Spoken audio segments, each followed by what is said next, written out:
Hi friends, I'm Ashley and welcome back to my channel. In today's video, I'm going to be sharing with you 22 YA fantasy books that I think are the perfect fall reads. And these books range from whimsical fall vibes to darker fall vibes. And so I'm going to talk about them starting with the more whimsical fall vibes ones and then ending with the darker fall vibes ones. So the first three books I have on this list are all by the same author. And that author is Rachel Griffin, and they are all books about witches, and each of them has like its own unique magic system. And each of our books also have a romance in them that is entwined with the plot. So book number 1 is The Nature of Witches, and this one takes place in a world where witches have elemental magic. And so each witch is able to control one of the 4 elements. And your element's power is at the strongest when it is the month that is associated with that element. So for example, fire users are the strongest during the summer. But our main character in this one is an anomaly because she can control all 4 elements. But she is afraid of her power because she can't control it. However, there is an impending natural disaster on its way, and the only one who can stop that impending disaster is her. But in order to do so, she's going to have to master her magic. And so she ends up embarking on a journey to do so, and along the way, she is joined by the love interest of this book. So this was a really cute and sweet coming of age story, and I really loved the magic system in this one. Book number 2, also by Rachel Griffin, is Wild is the Witch. So this one, our main character has magic that is related to animals, and in this, the love interest actually hates witches, but he doesn't know that the main character is a witch. And him and our main female character don't get along very well in the beginning of the book, and so at one point he ends up frustrating her, and the way she takes out her frustrations is she writes curses down onto paper, but she never actually casts them. She just does it as a way to relieve stress, and so after she writes down the curse, she like tears it up. And so she does that, but before she can tear it up, an owl comes and flies away with the curse. And so now she must go on a journey to retrieve the curse from the owl before it becomes true. And of course, our love interest ends up joining her on this journey. So book number 3, also by Rachel Griffin, is Bring Me Your Midnight. And in the world in this one, people fear witches, and so our main character is a witch, and in order to make the people fear them less, the witches end up releasing most of their power out into the ocean. And so that leaves the witches with just a little bit of magic so they can just do small magics. But there are witches who end up keeping all their magic, and so they are able to perform bigger feats of magic. But our main female character has been taught that those witches are evil and to fear them. However, one day she meets one of these witches who is our love interest, and through her interactions with him, she begins to question everything that she was taught about magic and its nature. Book number 4 is one of my personal favorite books from last year, and that is Where the Dark Stands Still by A.B. Poranek. And I do have a full reading blog on this book up on my channel, so I'll link that down below if you're interested. So this book very much has whimsical and dark fairy tale vibes, and it takes place in a world where magic is feared and our main character has magic. But at the beginning of the book, she is going into this forest in search of this flower that grants any wish because she actually wants to get rid of her magic. But instead, she ends up finding this demon that lives in the woods there, and he offers her a deal. That deal is that she will serve him for a year, and in that year, he will teach her more about her magic and how to use it. And then after that year is up, if she still decides she doesn't want her magic, then he will get rid of it for her. So this book is very whimsical, very cozy, and has dark fairy tale vibes. And the writing in this book, which I love, also adds the whimsical and cozy feeling of it as well. And in here, there is a ghost dog, a ghost cat, and a sentient house. The next 3 books on this list are all by Margaret Rogerson. And so book number 5 is An Enchantment of Ravens. And so our main character in this one is Isabel, and she is an artist. She's a human, but she paints portraits for fairies. And one day the Autumn Prince comes to her seeking to have his portrait painted. And so she ends up painting his portrait, but she makes the mistake of showing human emotion on his face in the portrait. Because of that, he ends up being upset and comes to get her to bring her back to the fairy realm for a trial. And so this book follows them on their journey to the fairy realm and what happens once they get there. And the fairies in this book are very much the sinister type of fairies. These are not Disney fairies. And so this book has like the ultimate fall vibes because first of all, there's the Autumn Prince as a character. And then also just like the descriptions of fall scenery in this book are superb. And then also you get a little bit of the spooky fall vibes with the fairies in their nature. And of course there is a little bit of a romance that develops between Isabel and the Autumn Prince. Book number 6 by Margaret Rogerson is Sorcery of Thorns. So our main character in this one is Elizabeth, and she has grown up in a library, but this isn't just any normal library. It's a library that houses grimoires, magical books, and these grimoires must be carefully taken care of because if they're not handled with care, then they will turn into demons. And so a dangerous grimoire ends up being released, and Elizabeth gets blamed for its release and is charged with treason, and so she ends up having to team up with a sorcerer named Nathaniel to try to clear her name. The thing is that she's always been taught that sorcerers are monsters, but through spending time with Nathaniel, she comes to see that that is not the case. And so this book has fall vibes because it does take place in autumn, and it also has supernatural spooky season vibes because there is demons and magic and monsters, and also Nathaniel's butler is actually a demon. Book number 7 on this list, also by Margaret Rogerson, is Vespertine. So this one, out of the 3 books on this list, I think is the darkest because it deals with spirits that possess people and exorcisms. Hi, editing Ashley here to refilm my explanation of what this book is about because I decided that I didn't like how I originally explained it. Our main character in this one is an orphan, and she lives at a convent where she is training to be a Grey Sister.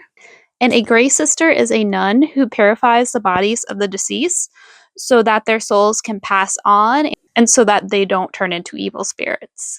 However, one day the convent is attacked by soldiers who are possessed by evil spirits. In order to save the convent, our main character ends up awakening an ancient spirit that is bound to a saint's relic. And this ancient spirit is evil, and it's just biding its time until our main female character lets down her guard so it can possess her and take over her body. However, there is a greater evil that is starting to rise and threatens to destroy the whole world. And so the main female character and the Revenant will have to work together in order to stop this darkness.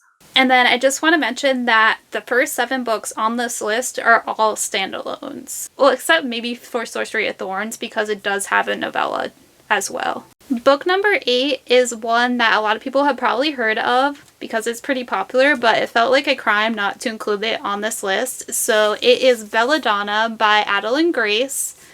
And so this one is about our main character Signa, who can see death.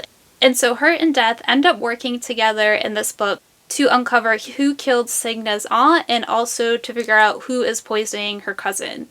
And this one definitely has gothic spooky vibes that are perfect for fall time. And this is book 1 in a trilogy, and all 3 books are all already out. And there's also a novella that is coming out this September on the 30th. Book number 9 is The Scorpion and the Night Blossom by Amelie Zhao. So this has been one of my favorite reads of the year so far, and I do have a reading blog up on my channel if you want to know more of my in-depth thoughts about this one, so I'll link that down below. But this one, again, has good like spooky season vibes as it deals with supernatural creatures. So in this one, there are demons that are similar to vampires, but instead of drinking blood, they suck the souls out of people. And so our main character in this one is an exorcist that gets rid of these demons. And she ends up participating in these trials in hopes to get a cure to cure her sick mother. This is the first book in a duology, and the second book is not out yet, but it comes out next March. And there is also a forbidden romance in here and a little bit of a love triangle, which I loved. So book number 10, continuing with the supernatural vibes, is Darker by 4 by June C.L. Tan. And this one is also a duology, and the second book is not out yet, but the second book is coming out next March. And this one was one of my favorite reads of last year, and I do have a dedicated reading vlog of this book, so I will post that down below if you're interested in hearing more about my thoughts on this. And this one, like the previous book, also deals with exorcists and demons. And so in this one, our main female character is training to be an exorcist, and she wants revenge against the demons because they killed her mother. But one day, through a spell gone wrong, her powers end up transferring to this boy. And this boy is one of our other main characters, and he comes from a powerful exorcist family, but he's the black sheep of the family because he, for whatever reason, does not have exorcist powers. And so now the two of them must work together to find a way for our main female character to get her powers back. And so this one does have multiple perspectives. So we have our main female character, our main male character, but we also have chapters that are from the perspective of another character who is a Reaper. And then in addition to that, so the main female character and the main male character in this book, they each have their own love interests as well, so they're not each other's love interests. And I loved both of their romances and both of their love interests. And our main female character's love interest is kind of a friends to lovers and a soulmate situation going on. And then our male love interest romance is very much on the forbidden side. And so both of those romances are very fun. Also, this book has really awesome battle scenes. If you like anime, and especially Bleach or Jujutsu Kaisen, I feel like you really enjoy this.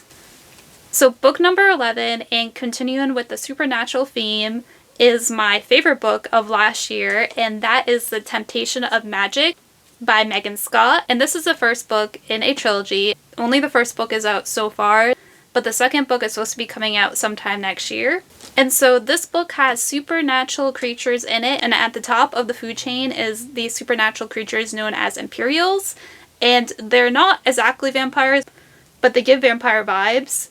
And so our main female character in this is an Imperial, but she has been trying to resist her true nature because all Imperials are required to work for the Wake, which is the government that oversees and controls the supernatural population. And they're also the ones who were responsible for Nicole's mother's death. And so Nicole doesn't want anything to do with them. She thinks they're corrupt, and she wants to expose their true nature. However, she ends up having to work together with Cayenne, who is a hunter that works for the Wake in order to investigate some stolen magical art.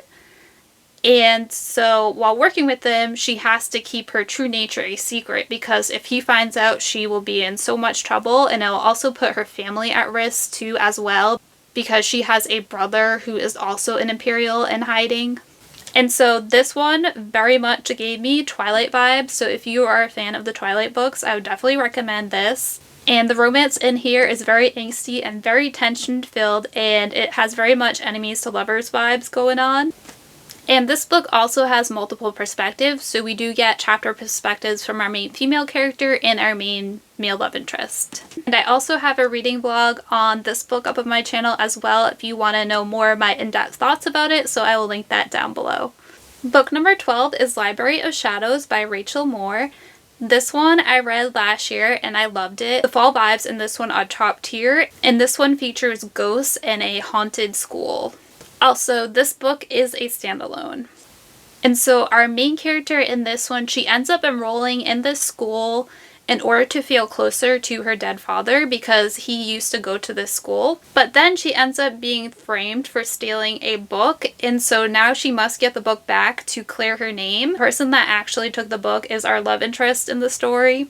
And that's all I really want to say about the plot because I don't want to give away too much. But I definitely recommend it if you're looking for a story that has spooky vibes but isn't like super scary. And also the romance in here is really cute and adorable. If you do want to know more of my thoughts on this book, I do have a reading blog up on my channel where I read this book, so I will link that down below in case you are interested. Book number 13 is Midnight at the Houdini by Delilah S. Dawson.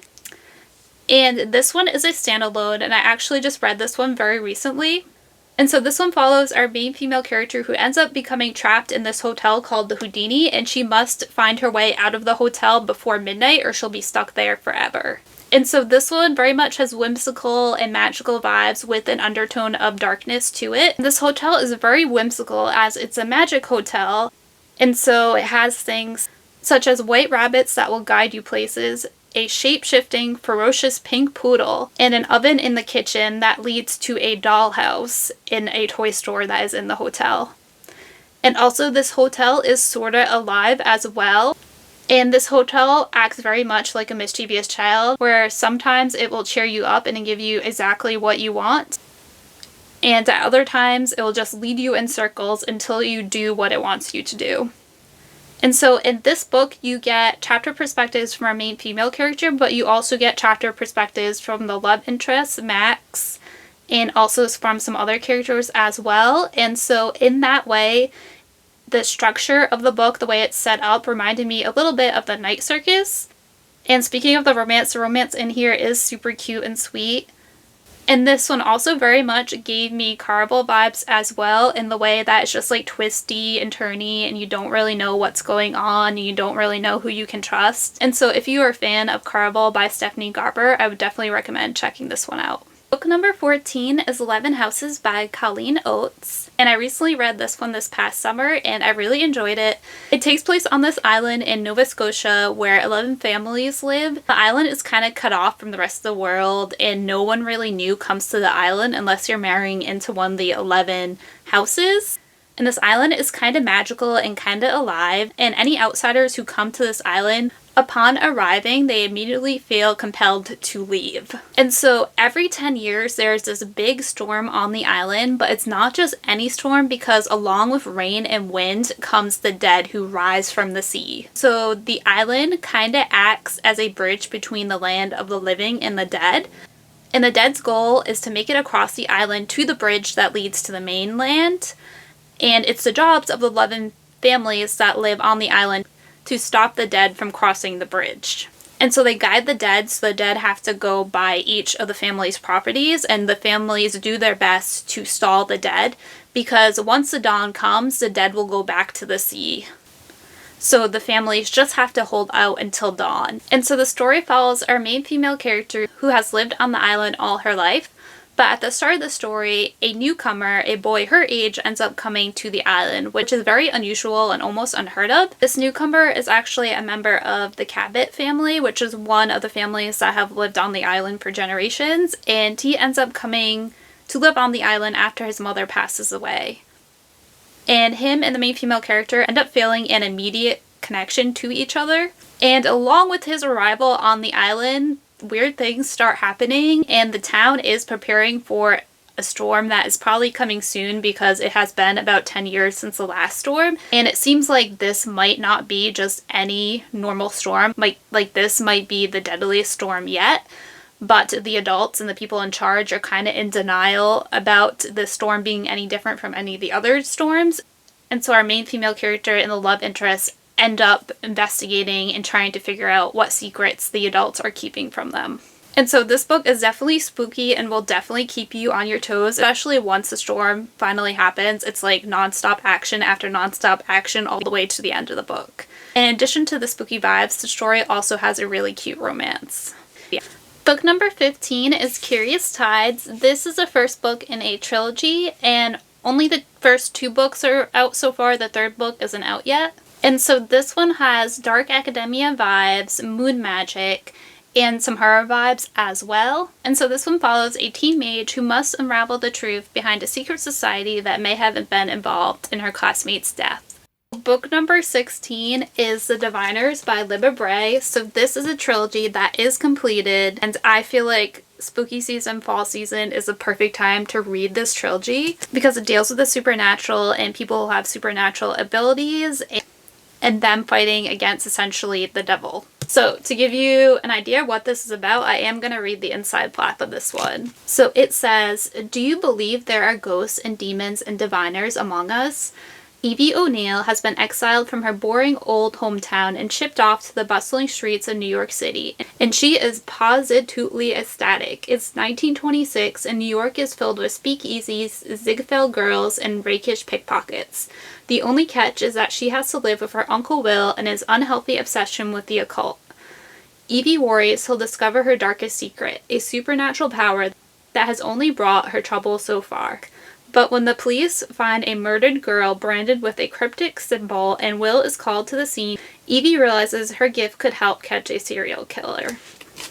So that's what this is about. And even though the description on the inside flap only talks about one main character, Evie, there are other characters in this book and we do get perspectives from them. And a lot of these characters also all have different supernatural abilities like Evie. And if you like audiobooks, I highly recommend the audiobooks for this series because they are so well done, and they're actually the audiobooks that got me into listening to audiobooks. And the spooky vibes of this book definitely come through very well on the audiobooks. Book number 17 is What We Harvest. And this one is a standalone, and this one definitely has horror vibes. And this one, it has been a while since I've read it, so I'm just going to read the inside flap of it to give you an idea of what it's about. Wren owes everything she has to her hometown, Hollow's End, a centuries-old, picture-perfect slice of America. Tourists travel miles to marvel at its miracle crops, including the shimmering, iridescent wheat of Wren's family's farm. At least they did, until 5 months ago. That's when the quicksilver blight first surfaced, poisoning the farms of Hollow's End one by one. It began by consuming the crops, thick silver sludge bleeding from the earth. Next were the animals, infected livestock, and wild creatures staggered off into the woods by day, only to return at night, their eyes fogged white, leering from the trees.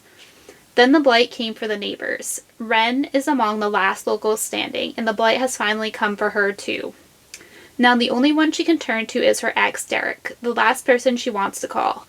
They haven't spoken in months, but Wren and Derek still have one thing in common. Hollow's End means everything to them. But there's much they don't know about their hometown and its celebrated miracle crops, and they're about to discover that miracles aren't free. Their ancestors have an awful lot to pay for, and Wren and Derek are the only ones left to settle old debts. So this one is definitely creepy, and it's kind of a zombie story. It also has like a really cute second chance romance in it as well. And so this one will keep your heart pounding from like beginning to end. Book number 18 is A Dark Fable by Katherine Harbour. And this one, I believe, is a standalone. Like, it pretty much wraps up everything in the end. Although the book is left a little open-ended at the end, so if the author wanted to write a second one, she could, but I don't really think it's necessary. And so this book follows our main character, Evie, and she is an orphan, and she ends up being recruited by this group of thieves called the Dark Fable, and all the members of this group have supernatural powers, and it turns out Evie does as well. And so she ends up joining them and going on heists with them. But then she also discovers that this group, the Dark Fable, also has secrets of their own, and they might somehow be connected to her tragic past. This one I read last year, and I still think about it because there are some crazy creepy things that happen in this book. And so again, like What We Harvest, this one also definitely has horror vibes. And it's also very twisty and turny, and there were things that happened in this book that I never saw coming. And along with the horror vibes, this book also has strong found family vibes as well. And I also have a reading vlog of this book up on my channel, so if you are interested in knowing more about my thoughts about this book, I will link that down below. Book number 19 is A Multitude of Dreams by Rutherford. So this one is a standalone that is inspired by Edgar Allan Poe's short story, The Masque of the Red Death. And so for this one, I'm going to read the description on the inside flap to give you an idea what it's about. So it reads, Princess Imogen of Gosselin has lived a sheltered life for 3 years at the boarded-up castle. She and the rest of its inhabitants safe from the bloody Mori Roja plague that's ravaged the kingdom. But she has a secret, and as King Stuart descends further into madness, it's at great risk of being revealed. Rations dwindle each day, and unhappy murmurings threaten to crack the facade of the years-long charade being played within the castle walls. Nico Mott once enjoyed a comfortable life of status, but the plague took everyone and everything from him. If not for the generosity of a nearby lord, Nico may not have survived the Mori Roja's aftermath. But does owing Lord Crane his life mean he owes him his silence? When Lord Crane sends Nico to search for more plague survivors in the castle, Nico collides with a princess who wants to break out. They will each have to navigate the web of lies they've woven if they're going to survive the nightmares ahead. So this one is a gothic fantasy that very much has creepy vibes, and those creepy vibes are intensified by the inclusion of a creepy nursery rhyme in this book as well. So the last 3 books on this list are all by the same author. And it's the author that I think is like the queen of creepy YA fantasy novels, and that is Erin Craig. And so book number 20 is House of Salt and Sorrows. And so this is a retelling of the fairy tale The 12 Dancing Princesses, but this is a creepy and eerie retelling of it. And so our main character in this one is Amelie, and she is one of 12 sisters, or at least she was, because her sisters had been dying off one by one in mysterious ways, and she doesn't think it's an accident, and so she decides to investigate their deaths to figure out the truth. And she's also been having these like weird visions too that also suggest that her sister's deaths were not accidents. And also, every night her sisters have been sneaking out to attend glittering balls and dancing until dawn. And Amelie isn't sure whether to stop them or to join them because the whole situation just seems kind of sketchy. So Amelie is just really determined to get to the bottom of everything and to find out exactly what is going on with these balls and with her sister's deaths. And so this one very much has creepy coastal vibes to it. And I also must mention that there's also a very sweet romance in this one as well. Book 21, also by Erin Craig, is House of Roots and Ruin. And this is a companion novel to House of Salt and Sorrows. And you don't necessarily have to read House of Salt and Sorrows before you read this one, but I would recommend it because this one follows the youngest sister of the main female character from House of Salt and Sorrows. And so if you read the first one, you get background on the youngest sister, and also this does slightly allude to things that happen in House of Salt and Sorrows. So if you are interested in reading both of these, definitely read House of Salt and Sorrows first, because if you read this one first, it will spoil what happens in House of Salt and Sorrows. And so, whereas in House of Salt and Sorrows we had creepy coastal vibes, in this one, we have creepy plant horror vibes. This one follows our main character, Verity, and she can see ghosts, but she is also very good at painting portraits as well. And she ends up being hired by this family to paint their portraits. And so she goes off to their manor, and this family consists of a father, a mother, and their son who is around Verity's age, maybe a little older. And she, of course, ends up falling for him. In this one, the plot and the romance are very much intertwined, whereas I feel like House of Salt and Sorrows is more plot focused and the romance is just a small part of the plot. But as she falls for this boy, she also ends up uncovering some dark secrets about his family. And the climax of this book is like insane. The tension just keeps building and building until everything explodes. And I will say that the romance is really cute and sweet in this one as well. So book number 2 and the final book on this list is Small Favors by Erin Craig. This one is a small town horror fantasy. And for this one, I am going to read the inside flap to tell you a little bit more about what it's about. So it reads, Ellery Downing is waiting for something to happen. Life in isolated Amity Falls, surrounded by an impenetrable forest, has a predictable sameness. Her days are filled with tending to her family's beehives, chasing after her sisters, and dreaming of bigger things while her twin Samuel is free to roam as he wishes.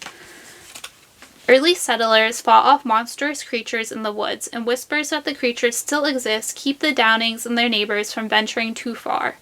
When some townsfolk go missing on a trip to fetch supplies, a heavy unease settles over the falls. Strange activities begin to plague the town, and as the seasons change, it's clear that something is terribly wrong. The creatures are real, and they're offering to fulfill the residents' deepest desires, however grand, for just a small favor. These seemingly trifling demands, however, hide sinister intentions. Soon Ellery finds herself in a race against time to stop Amity Falls, her family, and the boy she loves from going up in flames. So this one is super exciting. It's page turner. There are twists and turns that you won't see coming, and everything keeps building and building until it reaches the climax, and then everything explodes. And also, like the previous 2 books, this one also has a really sweet and cute romance in it as well. Alright, so those are 22 YA fantasy books that I personally think are perfect reads for the fall time. Let me know down below if you've read any of these, what you thought of them, or if any of these have caught your eye and you decided to add them to your fall TBR. Thank you so much for watching, and until next time, bye!